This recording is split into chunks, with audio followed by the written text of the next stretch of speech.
بسم الله الرحمن الرحيم. الحمد لله، اللهم صل على محمد وآل محمد.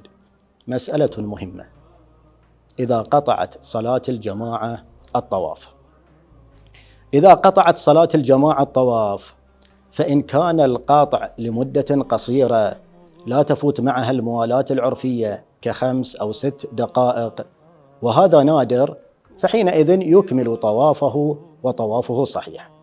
وأما إذا كان القاطع مما تفوت به الموالاة العرفية كما هو الغالب، فإن دخل وقت الصلاة عندنا واشترك معهم في صلاة الجماعة أكمل طوافه بعد انتهاء الصلاة وطوافه صحيح، سواء كان القطع في الأشواط الأولى أو الأشواط الأخيرة.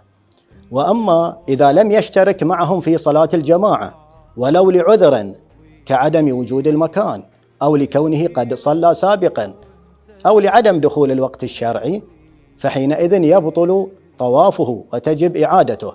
ولكن إذا كان في الأشواط الأربعة الأولى فوجوب الإعادة فتوى، وإذا كان في الأشواط الثلاثة الأخيرة فالبطلان ووجوب الإعادة على نحو الاحتياط الوجوبي. ونذكر هنا تنبيها: إذا اشترك معهم في صلاة الجماعة أتم طوافه، ولكن بشرط أن يدخل في الطواف بعد انتهاء الصلاة مباشرة. وأما إذا منع عن الطواف بعد انتهاء الصلاة لفترة تفوت بها الموالاة العرفية، فالأحوط وجوبا إعادة الطواف، ولا يكفيه اشتراكه في صلاة الجماعة. وصل اللهم على محمد وآله الطيبين الطاهرين.